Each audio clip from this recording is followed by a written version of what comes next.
the cops lodge a complaint on any of our ministers or any of our MLAs? I seriously don't understand. See, because this is a democratic country. In a democratic country, the leader of the opposition has every right to go visit anybody of his choice. And yesterday's visit was pertaining to our own party.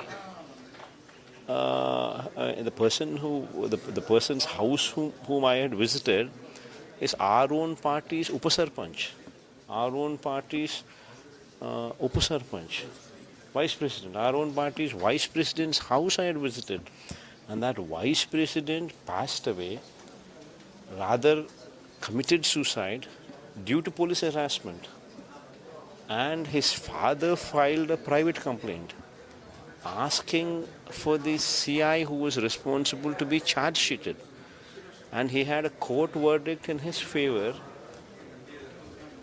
In spite of that, the CI was not charged. So his father was feeling upset about it. And to that village to visit his father, who was also organizing his son's statue to be put up in his own village, right beside his own house, in his own land. And I had gone to pay a visit to that person who was grieved. What is wrong in it? It's our party vice president who passed away. And for that occasion, if I were to go, why should the cops not permit such going out? And why should the cops have any reservations on that? And why should for going there, why should our MLA or our ministers be charged? I seriously don't understand. This is what I mean by Red Book rule. This is what I mean by Red Book rule. Democracy is gone for a toss. Currently what is prevalent is Red Book rule. So one last question. TDP, NDA altogether have been celebrating 1 year of their governance. What's your say on that? How do you take it? See, NDA might have, at the central level, might have a lot to say, a lot to boast about. For what probably they have probably reasons to boast about. But as far as Andhra is concerned, Chandrababu's regime is concerned, there is nothing to boast about.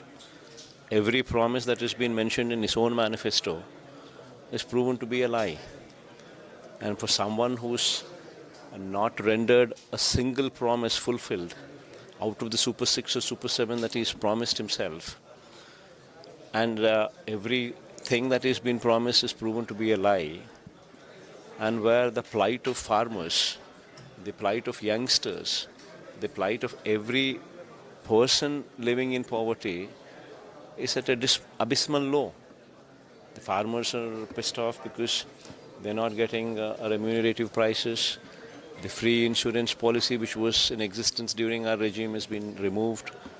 The timely input subsidy which was coming before the end of the season was also scrapped. And the production support which was coming in through Raitu Bharosa in our regime has also come to a halt. And the RBKs which were very much running during our regime at the village level, hand-holding the farmer at every stage, has become dysfunctional. Similarly, the students are not getting fees reimbursement. Every quarter what the fees reimbursement was given during our regime, and now since January, that is Jan, Feb, March, which was supposed to have been given in April, and since then the election code has come in, and since that day till this day, this June if it were to come, it will be 6 quarters, and every quarter where the fees reimbursement was given then, now it has been 6 quarters where the fees reimbursement dues are still pending. The boarding and lodging costs, lodging charges also which were given to the students, starting every April, one installment is also left pending. And added to that, the plight of any poor going to the hospitals, where Arogyashri bills payable by the government to the network hospitals, which actually cost 300 crores every month, has been due for the past 12 months, which is 3,600 crores. And Arogya Ashara, which was also been given during our regime, which is another 400 crores, also stands due as of now. And today, nobody, no poor person is in a position to go and claim Arogya Shri and take free treatment in a network hospital, because the network hospitals have so much of dues that they're not treating poor people.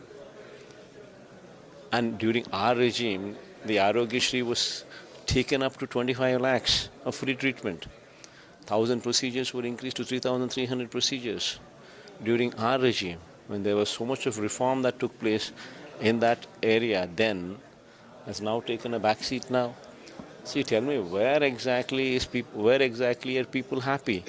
Everything is proven to be a false promise, everything is proven to be a broken promise, and the entire system is collapsed, where you have rampant corruption which is prevalent in the state of Andhra Pradesh, and a red book rule which is intolerance towards the ruling party or to anybody who raises their voice against the government, which is also prevalent in the state of Andhra Pradesh.